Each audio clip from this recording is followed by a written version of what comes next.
कभी कभी ऐसा लगता है ना कि लाइफ में ना सक्सेसफुल बनने के लिए इतना सारा काम करना पड़ता है। खुद के टारगेट, खुद के गोल्स, खुद के सपने, और उसके बाद उस घर वालों के सपने, उसके बाद अपने पार्टनर्स की इच्छाएं, उसके बाद अपनी हेल्थ, बाकी सबकी हेल्थ, फिर क्या खाना है, कैसे खाना है, एक्सरसाइज करनी है, योगा करना है, जिम करना है। ओहो हो, इतना स्ट्रेस है ना लाइफ में कि क्या बोले। मतलब कि इस इंसान कमाने में ध्यान दे कि बाकी चीजों पे ध्यान दे। और अगर किसी ने इन सब चीजों को बहुत अच्छे से मैनेज किया है और वो खुश भी है, तो भाई जानना तो बनता है कि उन्होंने ऐसा क्या किया है। इस समरी के नाम है summary of Ikigai, the Japanese secret to a long happy life, जिसे लिखा गया है हेक्टर्स गैलेसिया और फ्रांसिस मैकमिल ने। तो चलिए जानते हैं इस समरी के बारे में।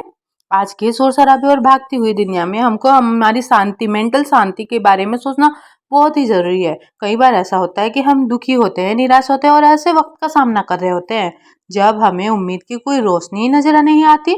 हम खुद से ही सवाल करने लग जाते हैं कि हम कैसे इतनी जल्दी बूढ़े हो गए, अभी तक तो हमने कुछ अचीव भी नहीं किया है। तो ऐसा क्यों है कि आपके पास एक अच्छी जॉब है फिर भी आप खुश नहीं है? हो सकता है कि आप अपनी लाइफ अपनी पसंद की जगह वैसे जी रहे हो बस जैसे दूसरे चालते हैं। तो शायद आप अपना करियर भी नहीं चुन पा रहे होगे, आप जज किए जाने से डरते होंगे और चेंज से घबराते होंगे। आपको हमेशा लगता होगा कि आपके चुने गए फील्ड में आप प्रोडक्टिव भी नहीं हो और अपना बस टाइम यूं ही खराब कर रहे हो। शायद आपको हमेशा ऐसा लगता रहा होगा कि आपका लोगों पे असर ही नहीं होता है और आप इम्पोर्टेंट तो है ही नहीं हो, कोई आपकी बात ही नहीं सुनते है। तो अगर ऐसे ख्याल भी आपके मन में आते रहते होंगे ना, तो चिंता मत करिए, इस जर्नी में आप अकेले बिल्कुल भी नहीं हो। जैसे जैसे हम आगे बढ़ते जाएंगे ये समरी आपको समझाएगी कि अपना इकिगाई कैसे ढूंढना है। ये एक जापानीज शब्द है जिसका मतलब है हमारे होने का कारण। इसको दो शब्द में बांटा जा सकता है। इकी मतलब लाइफ, यानी गाय मतलब मीनिंग, जो लाइफ में अपने पर्पस को खोजने के बारे में है। ये लोगो थेरेपी के फिलोसॉफी से जुड़ा हुआ है, जो कि एक ट्रेडिशनल प्रिंसिपल है जिसे विक्टर फ्रैंकलिन ने बनाया था, और जिसका मतलब होता है कि अपनी लाइफ का पर्पज। तो हम उम्मीद करते हैं कि आप अपना इकिगाई ढूंढ पाएंगे और खुश रहेंगे। आपने कभी पूछा है खुद से कि आप किस डायरेक्शन की ओर आगे बढ़ रहे हो? हो सकता है कि आप पूछ रहे हो कि आपकी इकिगाई कहाँ है और आप इसे कैसे ढूंढ सकते हो। तो इसे ढूंढने के लिए पेशेंस की, धैर्य की बहुत ज्यादा जरूरत होती है, लेकिन यकीन मानिए ये बहुत ही कीमती खजाना है। इसके लिए आपको खुद को थोड़ा और जानने की जरूरत होती है। हाँ, सिर्फ आपको जानने की नहीं, बल्कि आपको खुद संसार के बारे में नहीं, बल्कि आपको खुद के बारे में जानने की जरूरत है आपको। और आपने इसे खोज लिया होगा तो कॉन्ग्रेचुलेशन, आपको बधाई हो, क्योंकि कई लोग तो इसको ढूंढने के लिए स्ट्रगल कर रहे हैं लेकिन उनको मिला ही नहीं है। इकिगाई आपके पैशन, यानी कि आपकी जो इस दुनिया में मिशन है, जो आपके आपके काम और प्रोफेशन का सेंटर होता है। ये इन चार चीजों से बना होता है कि आपको किस चीज से प्यार है, यानी कि आपका पैशन, इस दुनिया को किस चीज की जरूरत है, यानी कि आपका इंटेंशन, आप किस चीज में बेस्ट हो, यानी कि आपका काम, और आपको आपके काम के लिए क्या मिल सकता है, यानी कि आपका प्रोफेशन। तो आपका पैशन आपके प्रोफेशनल के बिल्कुल साथ साथ चलना चाहिए। आप वही करो जो आपको पसंद है, लेकिन उसका एक पर्पस भी होना चाहिए। जैसे मान लीजिए कि आपको बुक लिखना पसंद है, तो ये आपका पैशन है, और अब आपको लगता है कि बस यही एक चीज है जिसे आप अच्छे से कर सकते हो, तो आप लिखना स्टार्ट स्टार्ट करते हो, क्योंकि आपको आपका मिशन है लोगों को अपने शब्दों से इंस्पायर करना। आपको अपनी बुद्धि और एबिलिटी के लिए पैसे भी मिलते हैं और ये आपका प्रोफेशन बन जाता है। अब आपकी हर शब्द की एक कीमत है। तो ये तो बिल्कुल ऐसा ही हो गया कि एक तीर से दो निशाना। आपको जो करना सबसे ज्यादा पसंद है उसके लिए आपको पैसे भी दिए जा रहे हैं, और इस वजह से आप जल्दी रिटायर भी नहीं होते। जिस चीज से आपको प्यार है उसको करते रहिए, और यही एक रीजन है कि जो आपको यंग बनाए रखता है। लेकिन याद रखिए कि आप काम करते हैं क्योंकि आपको उस काम से प्यार है, सिर्फ इसलिए नहीं क्योंकि आपको उस काम के लिए पैसे मिल रहे हैं, बल्कि उससे मिलने वाली खुशी, सेटिस्फैक्शन और उसका दूसरों की जिंदगी में जो पॉजिटिव इम्पैक्ट पड़ता है वो भी इसमें शामिल होता है। और चलिए अब बात करते हैं दूसरे चैप्टर की, जो है द एंटी एजिंग सीक्रेट्स। आजकल टेक्नोलॉजी इतनी ज्यादा एडवांस हो गई जो हमको ये जानने में मदद करती है कि उम्र को आगे कैसे किया जाए। इसका मतलब ये नहीं कि हम टेक्नोलॉजी पर डिपेंडेंट हो जाएं, लेकिन ये हमारे स्ट्रेस को तो कम करती है और ये हमारी लाइफ को इजी और कंफर्टेबल भी बनाती है। टेक्नोलॉजी ने हमें जो आराम बनाया दिया है उससे उसकी वजह से हम मेंटल और फिजिकल जो एक्सरसाइज होती है उसको करने की जरूरत होती है ज़्यादा, क्योंकि काम का तो हमको बहुत ही आराम मिल गया है। और इन दोनों को एक साथ किया जाना चाहिए। जब आपका माइंड हेल्दी होगा तब आपकी एजिंग प्रोसेस भी स्लो होती है। हमें चीज़ों को पॉजिटिव रूप से देखने के लिए पॉजिटिव एटीट्यूड रखना होगा। इससे हमें अपने इमोशंस को ठीक से हैंडल करने में हेल्प मिलती है। आप अपने आसपास की चीज़ों के प्रति नेगेटिव फील करने से खुद को बचा के रख पाएंगे। कॉलिंग, सैमिंग और सोलो के अनुसार में लोगों से बातचीत करके नई जानकारी और ज़्यादा नॉलेज हासिल करने से और ऐसा काम करने से जो आपको लगता है कि आप नहीं कर सकते हो, आपको डिप्रेस होने से बचाता है। यहाँ तक कि 20 की उम्र में हमारे ब्रेन में न्यूरॉन्स की जो एजिंग बढ़ने लग जाती है, इसीलिए अपने माइंड को एक्टिव रखने के लिए मेंटल ट्रेनिंग बहुत ज़्यादा ज़रूरी है। और अपनी जानने की इच्छा को कभी भी ख़त्म ना होने दे और हमेशा कुछ ना कुछ नया सीखने की इच्छा को जगाए रखे। स्ट्रेस जो होता है ना, यानी कि तनाव, ये बहुत बड़ा कारण है जिसकी वजह से लोग बहुत जल्दी बूढ़े होने लग जाते हैं। ज़्यादातर हेल्थ प्रॉब्लम तनाव की वजह से ही होता है। ये हमारे सेल्स के स्ट्रक्चर और हेल्दी सेल्स को डैमेज करना स्टार्ट कर देता है, जिसकी वजह से हम समय से पहले ही बूढ़े हो जाते हैं। साइकोलॉजी प्रोफेसर हॉवर्ड एस के अनुसार थोड़ा स्ट्रेस हमारे लिए अच्छा होता है। जो लोग स्ट्रेस का लेवल लो बनाए रखते हैं, कम बनाए रखते हैं, वो उन लोगों के कंपैरिजन में जो रिलैक्स्ड अनहेल्दी लाइफ और जल्दी रिटायर होने वाले लोगों से काफ़ी ज़्यादा लंबे समय तक जीते हैं। फिजिकल एक्टिविटी ना करने से मस्कुलर और रेस्पिरेटरी फिटनेस कम हो जाती है। हालाँकि तनाव जो है ना, यानी कि स्ट्रेस, वो कुछ हद तक हमको कोई प्रॉब्लम से उभरने के लिए, उससे बाहर आने के लिए चैलेंज भी करता है। लेकिन हमें किसी भी प्रॉब्लम की तरफ अपने रिएक्शन को ठीक से हैंडल करने की प्रैक्टिस करनी होगी। हमें दुनिया के इस शोर से खुद को घबराया हुआ, चिंतित, कन्फ्यूज़ और आसानी से स्ट्रेस का शिकार होने वाले इंसान से बनने से बचना होगा। याद रखिएगा, आपके सामने जो भी सिचुएशन होती है, उसके प्रति आपका जो एटीट्यूड होता है, स्ट्रेस उसी वजह से आता है। जो लोग चीज़ों को पॉजिटिव नज़रिए से देखते हैं, वो अपने इमोशंस को ज़्यादा अच्छे से हैंडल कर पाते हैं। स्ट्रेस को कम करने के लिए हमको मेडिटेशन, ब्रीदिंग एक्सरसाइज, योगा और बॉडी स्कैन करना चाहिए। तो इन्हीं सारे मोस्ट इंपॉर्टेंट बातों को याद रखने के साथ साथ अब हम आगे बढ़ते हैं, बात करते हैं थर्ड चैप्टर की, from logotherapy into Ikigai. Logotherapy या फिर अपनी इकिगाई का पर्पस सेगमेंट राइट के एनालिसिस को थोड़ी सी अलग तरीके से देखना है। विक्टर फ्रैंकलिन के लोगोथेरेपी हम उसको लोगों को अपनी लाइफ का पर्पस और उनका मीनिंग खोजने के लिए मोटिवेट करता है। कभी कभी हम अपने लाइफ को जैसा देखना चाहते हैं उससे थोड़ा सा अलग देख करके भी निराश हो जाते हैं ना। हम खुद क्या चाहते हैं इसके बजाय हम अक्सर वो चूज करते हैं जो सोसाइटी हमसे चाहती है। तो ये जानना बहुत जरूरी है कि हम आखिर में क्या बनना चाहते हैं, हमारी चॉइस क्या है, हमारी खुशी क्या है। और फिर उसको पाने के लिए हमें लड़ना होगा और डट करके खड़े रहना होगा।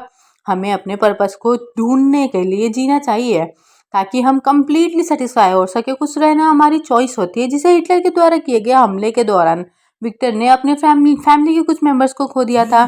ये उनकी न्यूरोलॉजी और साइकेस्ट्री में अपनी प्रैक्टिस शुरू करने के 1 साल बाद हुआ था। उनकी फैमिली को गिरफ्तार कर लिया गया था और उनके पिता की जो डेथ थी वो भूख की वजह से हुई थी और जो उनके माँ और भाई थे वो उनको मार दिया गया था। ऑस्विस ने उनके लाइफ के दौरान उनके द्वारा लिखी गई किताब और कागजों को जब्त करके नष्ट कर दिया गया था। लेकिन अपने वाइफ्स और फैमिली से फिर मिलने की एक इच्छा के कारण उन्होंने उम्मीद के दामन को पकड़े रखा। यहाँ तक कि टाइफाइड बुखार में उन्हें दोबारा उन बुक्स को लिखने के लिए भी नहीं रोक पाया, इतनी हिम्मत है उनके पास। अब उनके पास में, विक्टर के पास में, बस यही कारण बचा था। यही कारण था कि वो कंसंट्रेशन कैंप जैसे नर्क में भी सरवाइव करने में सफल रहे। विक्टर ने इसे हमेशा एक अलग नजरिए से देखा। वो सिर्फ यूं ही जीना नहीं चाहते थे, उनके पास में जीने का एक मकसद भी था, उनकी पत्नी और बेटा। अब कोई भी हमको अगर आगे बढ़ना है तो हमको बस उसे लड़ने की हिम्मत करने की जरूरत है, अपने माइंड को उस पर फोकस करने की जरूरत है, अपने सपने को रियलिटी बनाने की कोशिश करिए। जैसे एक बार एक औरत थी, उनकी उसने अपने एक बेटे को खो दिया था। अब वो हमेशा खुद की जान लेने के बारे में सोचती रहती थी। उसका एक और बेटा था जिसे जन्म से पैरालिसिस था। तो इस सिचुएशन में उसने अपने हर उम्मीद खोल दी थी और कई बार अपने बेटे और खुद को भी खत्म करने की कोशिश भी की। उसने सोचा कि ऐसा करना इजी होगा और उनके लिए यही अच्छा भी होगा, लेकिन उसके बेटे को ये विश्वास था कि उसकी लाइफ का कोई ना कोई पर्पस तो जरूरी है और अगर वो दोनों मर गए तो उसका पर्पस अधूरा रह जाएगा। विक्टर ने उस औरत को खुद को आखिरी समय में इमेजिन करने के लिए कहा और बोला कि सोचो तुम बहुत अमीर हो लेकिन तुम बे औलाद हो, यानी कि तुम्हारी कोई औलाद ही नहीं है। तब जाकर के उस औरत को एहसास हुआ कि उसकी लाइफ का तो कोई मतलब ही नहीं होता। उसने अपनी पूरी जिंदगी में सब कुछ जो अपने बच्चों के लिए ही तो किया था। अब उसे अपनी लाइफ का मीनिंग मिल गया था, जो था कि सब कुछ सेक्रीफाइस करके भी अपने बेटे को एक अच्छी जिंदगी देना। और ये रियलाइज करने के बाद उसको खुद को अपने अलग नजरिए से देखने लगी। उसे पहली बार सुकून महसूस हो रहा था। उसे समझ में आ गया था कि ये उसकी हार नहीं है, उसे अपनी लाइफ को खत्म नहीं करनी चाहिए क्योंकि उसका और एक बेटा है जिसके लिए वो जी सकती है। कभी कभी ना हमको एक्सेप्टेंस यानी कि स्वीकार किए जाने की ज़रूरत होती है। जैसे कि एक बार एक डॉक्टर थे, वो बहुत ही डिप्रेस थे, परेशान थे। वो विक्टर से मिलने गए, वो अपने वाइफ की डेथ के दुख से बाहर ही नहीं आ रहे थे। तो विक्टर ने उनको इमेजिन करने के लिए कहा कि क्या होता अगर वो पहले मर जाते, तो क्या उनको लगता है कि उनकी वाइफ ये सदमा झेल पाती। तब जाकर के डॉक्टर को एहसास हुआ कि उनकी वाइफ किस दर्द से गुजर सकती थी, वो शायद खुद को संभाल ही नहीं पाती। तो उन्होंने इस सच को स्वीकार करना सीख लिया, एक्सेप्ट करना सीख लिया, क्योंकि यूनिवर्स ने ऐसा इसीलिए होने दिया क्योंकि डॉक्टर जितना सोचता था उससे कहीं ज़्यादा स्ट्रांग था। इसीलिए कभी कभी हम उदास और नाखुश होते हैं क्योंकि हम चेंज को एक्सेप्ट ही नहीं कर पाते हैं, उसे रोकने की कोशिश करते हैं। हम ऐसे कंफर्ट जोन में पहुंच जाते हैं कि हम वहां से बाहर निकलना ही नहीं चाहते, हम अगला कदम आगे रखना ही नहीं चाहते। हमारी बॉडी रिएक्ट करने लग जाती है और हमको बहुत तकलीफ होती है। जैसे कि आगे हम मोनिटर थेरेपी की बात करते हैं। इसका मतलब होता है कि अपनी लाइफ को और बेहतर बनाने के लिए नेगेटिव थॉट्स को छोड़ दे। मान लीजिए कि किसी ने आपका बॉयलर चुरा लिया। अब वो चोर के लिए बुरा सोचने के बजाय आप बगल के आइसक्रीम की दुकान पे अपनी पसंद की आइसक्रीम खा करके अपने गुस्से को और नाराजगी को जोड़ सकते हो, रिलीज कर सकते हो सकता है कि उस चोर की वाकई में कोई मजबूरी हो। तो हमें थोड़ा और समझदार बनने की और ज़्यादा समझदार बनने की ज़रूरत है। जैसे कि नाइकन थेरेपी ने हमको ये सिखाया कि आपके प्रॉब्लम का कारण सिर्फ हमारी जिम्मेदारी है, किसी दूसरे की नहीं।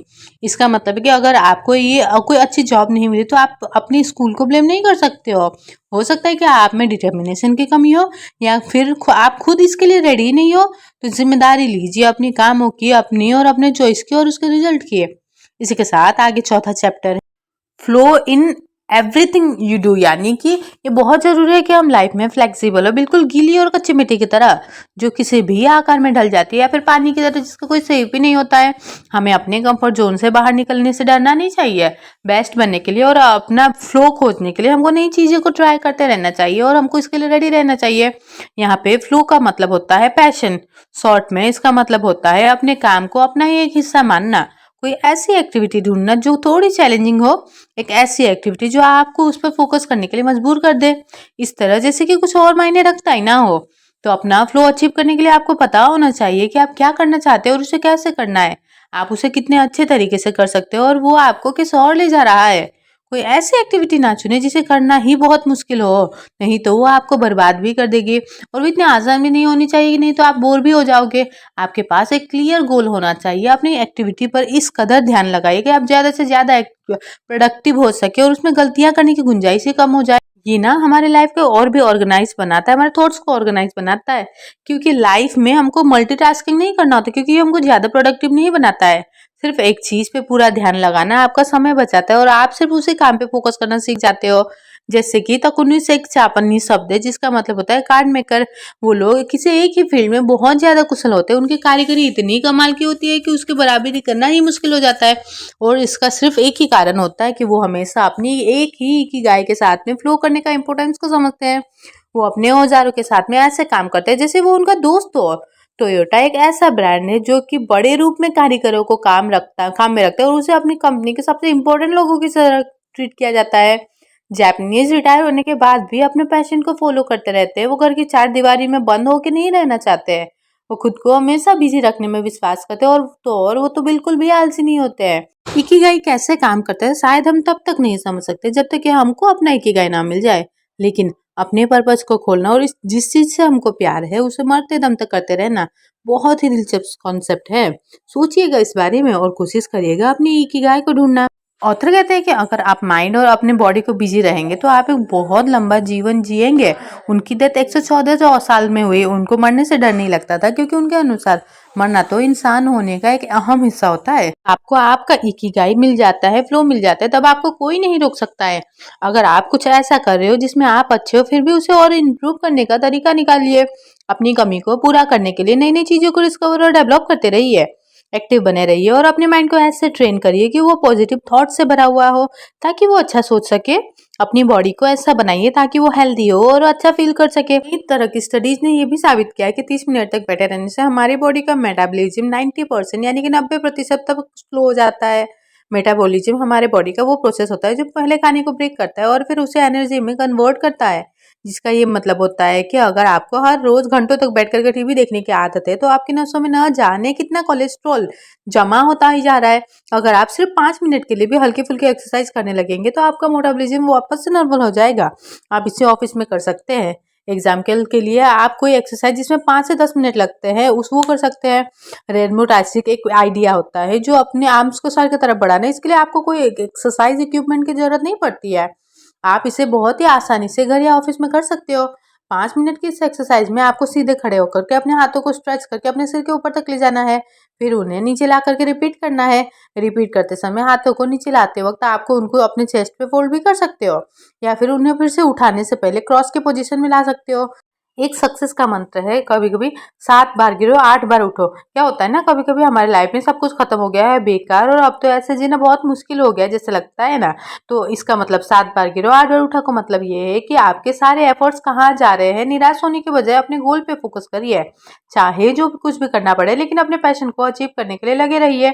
याद रखिए कि ये तब तक खत्म नहीं होता है जब तक जीवन नहीं खत्म नहीं होता है। इसीलिए जितना साथ में जितना गिरोगे उतना ही उठने की कोशिश करना, क्योंकि इंसान साथ में ईगो को लेके चलता है। लाइफ में कभी कभी हमारी इच्छा बहुत छोटी, अनरीजनेबल और एवरेज ही होती है, और हम मनमौजी होते हैं। अक्सर बिना सोचे समझे किसी भी चीज को पाने की इच्छा करने लग जाते हैं, ये जानते हुए भी कि इससे खुशी बस कुछ ही समय के लिए मिलेगी। तो इस आदत के हम गुलाम बन जाते हैं। इसी वजह से ही हम सेल्फिश हो जाते हैं और हमारे अंदर नेगेटिव फीलिंग आने लग जाती है। हमारा गोल डिसिप्लिन रखना होता है। अपनी लाइफ को इच्छा करना या फिर किसी की चाहत होना गलत नहीं है, लेकिन सिर्फ तब जब आप उसे कंट्रोल करते हो। ये बुरा तब होता है जब ये इच्छा आपको कंट्रोल करने लग जाती है और आप उसके गुलाम बन जाते हो। स्टोइसिज्म और एक चीज दिखाता है जो है ये समझना कि हम क्या कंट्रोल कर सकते क्या नहीं। मगर आप हर चीज को कंट्रोल करने की कोशिश करेंगे तो आपके अंदर गुस्सा और नेगेटिव फीलिंग्स आ जाएंगे। अपने माइंड को गुस्सा, जलन और नाराजगी जैसे इमोशन से दूर करने के लिए ट्रेन करिए। खुद को विनम्र और हम्बल बनाए रखिए। अपने ईगो या फिर अहंकार से खुद को खोखला ना बनने दे। एक और अच्छी कहावत है, नथिंग लॉस्ट फॉर एवर, यानी कि कुछ भी हमेशा के लिए नहीं रहता है। लेकिन ये सुन के हमको दुखी नहीं होना चाहिए, हमें इस चीज को खुल के स्वीकार करना चाहिए कि यहाँ पे कुछ भी परमानेंट नहीं है। इस फैक्ट को एक्सेप्ट करने के बाद आपको इस चीज को किसी पसंदीदा चीज में खो भी देते तो आप खुद को दुख और तकलीफ से बचा पाएंगे। कई लोग चीजों से इतने ज्यादा इमोशनली अटैच्ड हो जाते हैं कि वो उसे खोने से भी डरने लग जाते हैं। वो ऐसी चीजों को मन से जोड़ने लगते हैं जो कि एक ना एक दिन तो नष्ट होनी ही है, और फिर इसीलिए उन चीजों को खोने के बाद में वो भी अंदर से टूट जाते हैं, मर जाते हैं जीते जी। हमको हर चीज को पॉजिटिव और खूबसूरत नजरिए से देखना सीखा होगा। एग्जाम्पल के लिए, अगर आपके स्कूल में किसी बच्चे को एक ऑटिज्म की तकलीफ होती है तो उसको बिल्कुल दूसरे की तरह ट्रीट करें, क्योंकि वो बिल्कुल नॉर्मल है, उसमें कोई कमी नहीं है। हम उन्हें ठीक से समझने की कोशिश ही नहीं करते हैं, इसीलिए उन्हें एक नेगेटिव नजरिए से देखने लग जाते हैं, और हमें इस सोच को बदलने की बहुत ज्यादा जरूरत है। इसी के साथ हम जानते हैं जो कमजोर नहीं है और आसानी से टूट नहीं सकता। नेचुरल कैलेमिटी जैसे अर्थ के तूफान, सुनामी की वजह से लोग उम्मीद खो देते हैं, लेकिन जब वो यहाँ से बच जाते हैं तब उनको एहसास होता है कि वो इसे और भी ज्यादा स्ट्रांग बन करके निकले वो सिचुएशन से। तो इसका मतलब ये है कि लाइफ को लगातार जीते रहना, फिर चाहे दोबारा से स्टार्ट करना कितना भी मुश्किल क्यों ना हो। एग्जाम्पल के लिए एक बॉक्सर जिसके बॉडी में बहुत सारे चोट के निशान है, उसे सब घबराते हैं, लेकिन वो निशान अचानक कितने लंबे टाइम से लगी है, उसको सक्सेसफुल होने से पहले उसने बहुत स्ट्रगल भी किया होगा, बहुत ज्यादा दर्द और तकलीफ को बर्दाश्त किया होगा, लेकिन उसने हार नहीं मानी। वो बार बार गिरा लेकिन फिर से उठ खड़ा हुआ। और इन्हीं सारी कहानियों और कॉन्सेप्ट के साथ में अब टाइम आ गया समरी के कंक्लूजन का।